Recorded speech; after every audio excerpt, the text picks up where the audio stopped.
So when we last left our story, we were speaking about a very important element in human existence, in which every single one of our actions that we do in every day leads towards that. And that is the thing called happiness. That being in a state, we know it when we recognize it, that's a state that we feel human existence makes sense. And the elusive part is how to get there, because just because we're smart doesn't mean we'll always have the right plan to obtaining that happiness.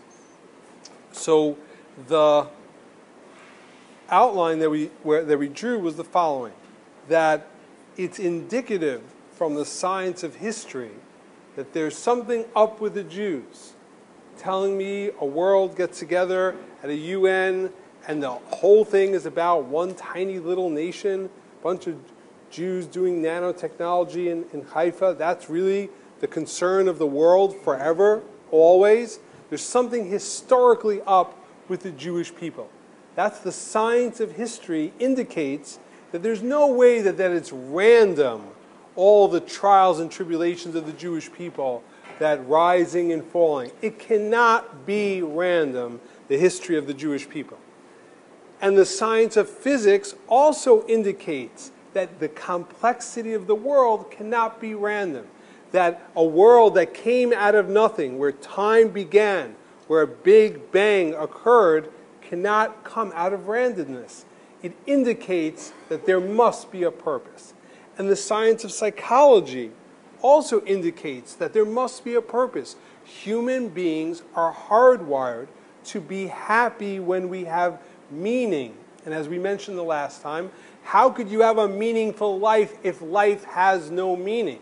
Obviously, if we're hardwired to connect and to have meaning, there must be meaning. The science of history, the science of physics, and the science of psychology indicate to us that there is purpose and meaning in the world. And now the question is, what is that, and how can we start to answer that question? So we're going to deal with one fundamental thing. Those who went on Reloaded know that really all I did was last time explain to you one word that we discussed on Reloaded, which was purpose. And the end of that sentence was, purpose is to grow. And we're going to discuss that point. So we know that there is a central theme. When you look at the Jewish people, the number one theme that we emphasize is this thing called Shabbos, that we rest on the seventh day. So when, yes, dip the apple in the honey, all those other good things, but the main thing we focus on is rest. On the seventh day, you should rest. So let's ask questions to open that up. What does that mean? What is the emphasis on that? In a deeper way, let me ask the following question. It says over that God created the world in 6 days, and as we mentioned, how you measure a day before man was created is a different form of a clock. But God created the world in 6 days, and on the seventh day, he rested. Question number one, really? God rested? How does God rest? Taking a nap? What does that mean? How do I understand on 6 he created, on the seventh he rested? What does that mean? And this is an important thing because the fourth of the 10 Commandments says that you should remember the Sabbath and keep it holy because God created the world in 6 days and on the seventh day he rested. Question number two, so what does that have to do with me? So God created the world and he rested. I should therefore rest on the seventh day. I'm not creating worlds. If I would create a world, I would rest. But I am not creating worlds. So why should I rest? And question number three is, rest, does that mean nap, hibernation? What does it mean? Oh, we don't do work? Oh, what's the work that we do? A cantor can't be employed. So a rabbi can't work as a rabbi. What does work mean? Don't do work. Is work physical effort? Is work earning a living? What is work? Oh, it turns out it's the actions that were done to create the temple. There were 39 actions that were done, and we don't do those actions. So it happens to be that it has nothing to do with exertion. A person could lift heavy chairs, but they can't, theoretically, push an elevator button.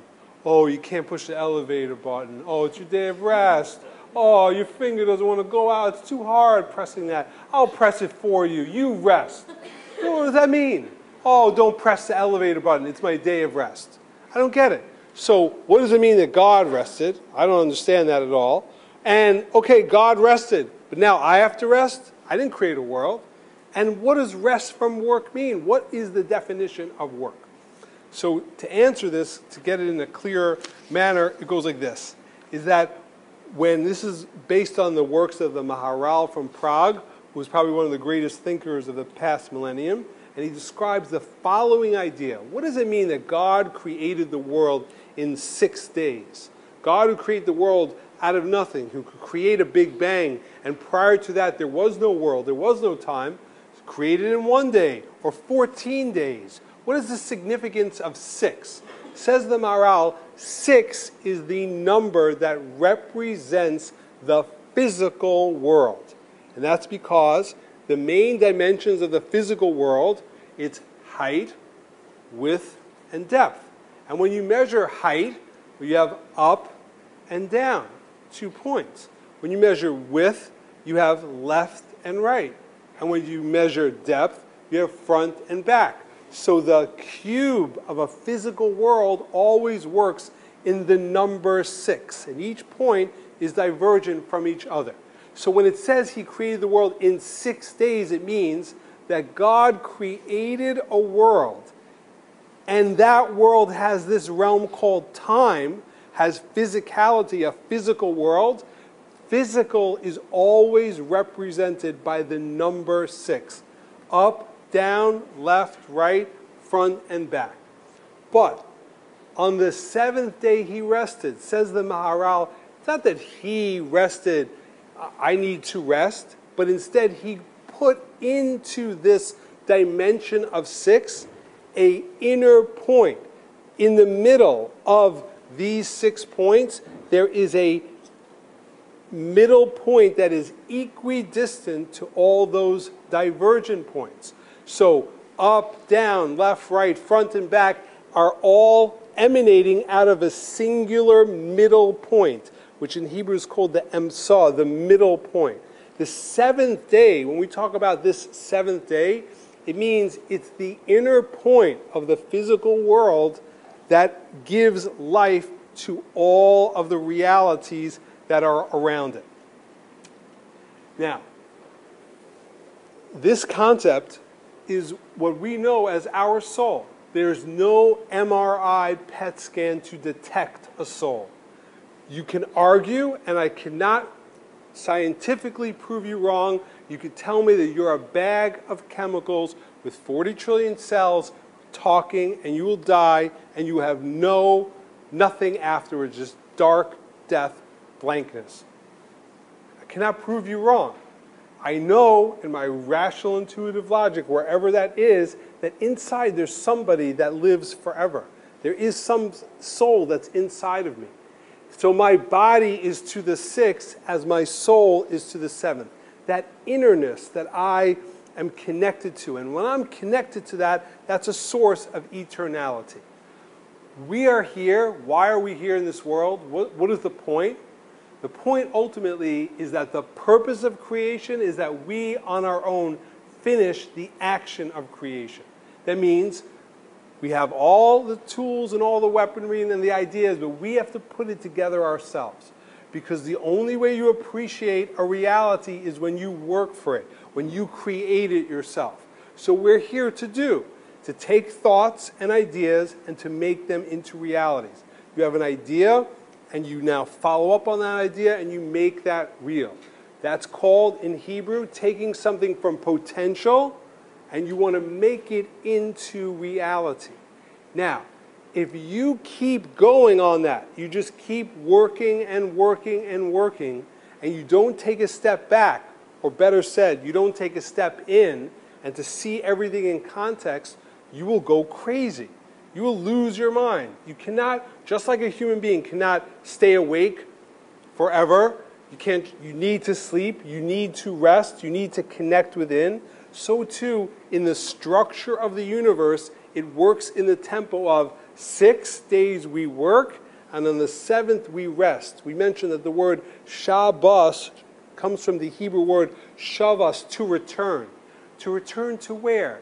to return to that inner center where we exist on the inside, to rest and to come to wholeness.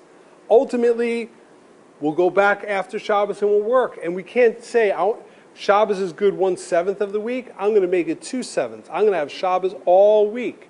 You work and then you rest. That's part of the cycle of existence. Now, this realm of work, what is the concept of resting from work? As we mentioned, what's so hard about pressing a button, etc. So let me define the word work. When we say this concept of work, this is based on Rabbi Shamshon Raphael Hirsch, he says the idea of malacha does not necessarily entail strenuous labor. When you search the word malacha, it comes up 200 times in the Torah. Not once does the word itself indicate strenuous work. The concept of work, when we are talking about that, it's the execution of an intelligent purpose by the practical skill of man. This refers to any production, creation, transforming an object for human purposes, not physical exertion. So in other words, you could walk up a flight of stairs. Animals could walk up a flight of stairs. It's exertion, but that's not called work. But if I sew something together, I take two pieces that were separate and I sew them together, that is called work. You sweat when you walk up 11 flights. You don't sweat when you sew. But sewing is using the intelligence of a human being and you're creating a reality. That's the definition. When we speak about work, that's what we're referring to in the realm of work. And 6 days, we use that definition. We use our creative energy for human purpose. And on the 7th day, we cease from that. We pull back and we have a wider angle from within. How does that relate to the temple? All these laws are learned out from the temple. I've never seen the temple. I've seen the wall. I don't know what that temple is. The concept is like this, that the temple, the way we understand it is, we build a place that has the divine presence within it. That God's presence rests in the temple in Jerusalem. Obviously, world history is all revolving around Jerusalem. What's going to be the splitting of Jerusalem? Ask the State Department, what's the capital of Jerusalem? Well, I don't want to say. I'm not really sure. It's like, well, what is this, like a spelling bee thing? I don't know what the capital of Wisconsin is. I don't know, Madison? What's the capital? That's the issue of all the whole world is revolving. What's the capital? Jerusalem. Why is Jerusalem important? It's because it's had the temple. What's the temple? The divine presence dwells. Your goal is to make yourself into a temple. And 6 days of the week, you work on yourself, bringing ideas from thought to action to make yourself be a vessel that holds that holiness. But on the 7th day, you hold back. Say, I'm not going to do that. I'm going to rest. I'm going to connect within. I'm going to have this thing called Shalom. I'm going to have this realm called peace. We mentioned before that the word Shalom comes from the Hebrew word Shalem, which means to be whole. Here's the main point. In other words, for you to exist in a state of wholeness on earth, it happens when you have a peaceful moment and where you hear your own voice. You have a moment of peace in which you are at one with the person inside, where you are at one with that person that's inside. We live in a dangerous society, although technology is awesome and we love it, and we're not Amish. We're not like, I'm going to use a beeper. I don't want to use a cell phone. Like you look at beepers, like my kid's like, what is that? Yeah, it's crazy. You would dial in the number, then that person would have to find a phone on the street, a payphone. My kid's like, payphone? What is a payphone? Oh yeah, we used to have this thing called change. Well, we had a thing called money before the whole credit card, and when you put a quarter in, you had like 3 minutes, and they would like some whole crazy thing. Like, wow, can we go to the museum soon? Like, yeah, no problem. So, all right, so it's not like, you know what, listen, guys, come on, let's go back to beepers. No, we love technology. Technology is awesome. It's really, really good. But what's the danger? And this, I posted on the Edmodo site for this class. that there's a great book by William Powers called Hamlet's Blackberry, where he talks about that hyperconnectivity can ultimately cause disconnection to the most important person in your life, yourself. That you could be so connected. We all fall asleep with our phone. We are hyper-connected to the very end. And who do we lose touch with? Who haven't you called in a while? Yourself. You have not connected within. There's a system built in the universe that says 6 days, 6 out of 7 you work. On the 7th day you rest. Doesn't mean take a nappy, have some milk and cookies and lie down on the little roll with your blankie. No, 6th day you rest, you disconnect from the creative process and you reconnect to that bifnim, that innerness, that insideness. That's the reality of Shabbos. And it's from that realm that we ultimately evolve and grow. So the purpose, yeah, it's self-evident from the history of the world, from the science of physics, the science of psychology. There is a purpose. That purpose is related towards growing. As we mentioned, our goal is to form ourselves, to take intellect, to view where you want to be and where you are, and to incrementally size up and bridge the gap. New Year's resolutions. I want to be a certain place, and I'm not there yet. And I cannot all of a sudden fast forward. I need to work on myself incrementally to get to that goal. But in the process of working to getting to that goal, I need to take a break and experience Shalom. I cannot keep running. You cannot stay awake for extended periods of time. You cannot keep working for extended periods of time. So the centrality of the Jewish people is there's a holiday, not once a year, once every quarter. No, once a week. Oh, it's Shabbos. I'm Shomer Shabbos. What does that mean? I'm Shomer that the purpose is to grow. I'm Shomer, I watch, I'm careful that I'm connected. I make sure to find time to connect within. We mentioned that the key to growth is self-knowledge. If you don't know who you are, if you're not aware of who you are, you don't know where there is to grow, where you're lacking, where are your strengths, and how do you get towards making up those lackings. The only time period that's set in the universe is this time period of 7. And that's why the word 7 in Hebrew is Sheva, Shiva, and that also is related to the word Sava, which means to be satisfied, Sovea. Satisfaction means that, yeah, I enjoy this work, but the satisfaction comes when I experience a little shelter from the storm and I'm connected within. So happiness is connected to purpose.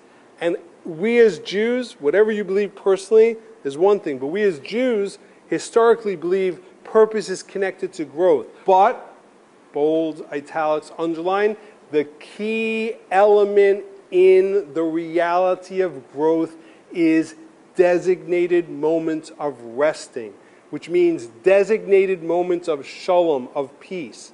And that's why, as we mentioned, that the reason why Jews, when they greet each other, they say Shabbat Shalom. Shabbat, this realm of returning, I wish that you should become Shalom, you should become whole. The goal in life is to complete ourselves. I want to be different when I pass on than when I am now. I want to become Shalom. So how do we do that? It's through Shabbat. So we wish each other Shabbat Shalom. We're saying, may the Shabbat, this moment of rest, get you towards your goal of Shalom, of completing yourself and becoming whole. The end.